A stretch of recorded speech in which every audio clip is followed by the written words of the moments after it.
5 ಗ್ಯಾರಂಟಿಗಳನ್ನು ಕೊಟ್ಟಿರುವ ಸರ್ಕಾರ ಸರ್ಕಾರಿ ಶಾಲೆ ಮಕ್ಕಳನ್ನ ಮರೆತಂತೆ ಕಾಣ್ತಿದೆ. ನಿಯಮವಾಗಿ ನೀಡಬೇಕಿರೋ ಶಾಲಾ ಸಮವಸ್ತ್ರವನ್ನ ನೀಡದೆ ಆಟವಾಡಿಸ್ತಿರೋ ಜಿಬಿಎ ನಡೆಗೆ ಪೋಷಕರು ರೋಸಿ ಹೋಗಿದ್ದಾರೆ. ಶೈಕ್ಷಣಿಕ ವರ್ಷ ಮುಗಿಯೋದರೊಳಗೆ ಯೂನಿಫಾರ್ಮ್ ಕೊಡಿ ಅಂತ ಪೋಷಕರು ಮನವಿ ಮಾಡ್ತಿದ್ದಾರೆ. ಸರ್ಕಾರಿ ಶಾಲಾ ಮಕ್ಕಳಿಗೆ ಇನ್ನೂ ಸಿಕ್ಕಿಲ್ಲ ಯೂನಿಫಾರ್ಮ್.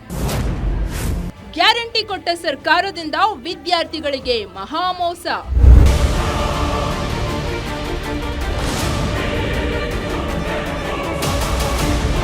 ರೈತರು ಬಡವರ ಹೆಸರಿನಲ್ಲಿ ಗೆದ್ದು ಅಧಿಕಾರಕ್ಕೆ ಬರುವ ಜನಪ್ರತಿನಿಧಿಗಳು, ಹಾಗೇನೆ ಅವರ ತಾಳಕ್ಕೆ ಕುಣಿಯುವ ಕೆಲ ಅಧಿಕಾರಿಗಳಿಂದಾಗಿ ಶ್ರಮಿಕ ವರ್ಗ ಕಷ್ಟಪಡುವಂತಾಗಿದೆ. ಸರ್ಕಾರಿ ಶಾಲೆಯಲ್ಲಿ ಓದುತ್ತಿರುವ ಮಕ್ಕಳಿಗೆ ಶಾಲಾ ಯೂನಿಫಾರ್ಮ್ ನೀಡೋದು ಆದ್ಯ ಕರ್ತವ್ಯ. ಆದ್ರೆ ಬೆಂಗಳೂರಿನಲ್ಲಿ ಓದುತ್ತಿರುವ ಶಾಲಾ ಕಾಲೇಜು ವಿದ್ಯಾರ್ಥಿಗಳಿಗೆ ಇನ್ನೂ ಆ ಭಾಗ್ಯ ಸಿಕ್ಕಿಲ್ಲ. ಶೈಕ್ಷಣಿಕ ವರ್ಷ ಆರಂಭವಾಗ್ತಿದ್ದಂತೆ ಗ್ರೇಟರ್ ಬೆಂಗಳೂರು ಅಥಾರಿಟಿ ಟೆಂಡರ್ ಅನ್ನ ಕರೆದಿತ್ತು. ತನ್ನ ವ್ಯಾಪ್ತಿಯಲ್ಲಿರೋ ಶಾಲಾ ಮಕ್ಕಳಿಗೆ ಯೂನಿಫಾರ್ಮ್ ನೀಡಬೇಕು ಅಂತ ಟೆಂಡರ್ ಕರೆದು ಕರ್ನಾಟಕ ಹ್ಯಾಂಡ್ಲೂಮ್ಗೂ ಅನುಮೋದನೆ ಕೊಟ್ಟಿತ್ತು. ಆದ್ರೆ ಶೈಕ್ಷಣಿಕ ವರ್ಷ ಮುಗಿಯುತ್ತಾ ಬಂದ್ರೂ ಜಿಬಿಎ ವ್ಯಾಪ್ತಿಯ 24,000 ಮಕ್ಕಳಿಗೆ ಇನ್ನೂ ಸಮವಸ್ತ್ರ ಭಾಗ್ಯ ಸಿಕ್ಕಿಲ್ಲ.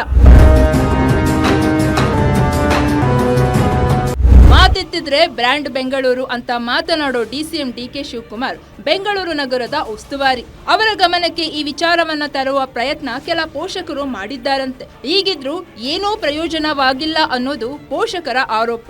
ಗ್ಯಾರಂಟಿಗಾಗಿ ಸಾವಿರಾರು ಕೋಟಿ ಹಣ ವೆಚ್ಚ ಮಾಡೋ ಕಾಂಗ್ರೆಸ್ ಸರ್ಕಾರ ತನ್ನ ವ್ಯಾಪ್ತಿಯಲ್ಲಿ ಬರೋ ಮಕ್ಕಳಿಗೆ ಯೂನಿಫಾರ್ಮ್ ನೀಡೋದಕ್ಕೆ ಹಿಂದೇಟು ಹಾಕ್ತಿರೋದು ಯಾಕೆ ಅನ್ನೋ ಪ್ರಶ್ನೆ ಪೋಷಕರದ್ದು.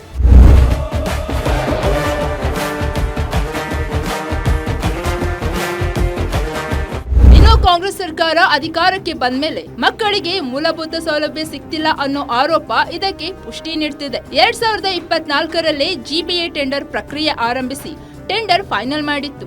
4-5 ತಿಂಗಳಲ್ಲಿ ಶೈಕ್ಷಣಿಕ ವರ್ಷವೇ ಮುಗಿದು ಹೋಗುತ್ತೆ. ಅಷ್ಟರೊಳಗಾದ್ರೂ ಪ್ರಸಕ್ತ ವರ್ಷದ ಶಾಲಾ ಸಮವಸ್ತ್ರ ನೀಡುವ ಕೆಲಸ ಮಾಡ್ಲಿ ಅನ್ನೋದೇ ನಮ್ಮ ಆಶಯ. ಉಲ್ಲಾಸ್ ಎಸ್ ಕಿರುವಾಸೆ, ಗ್ಯಾರಂಟಿ ನ್ಯೂಸ್, ಬೆಂಗಳೂರು.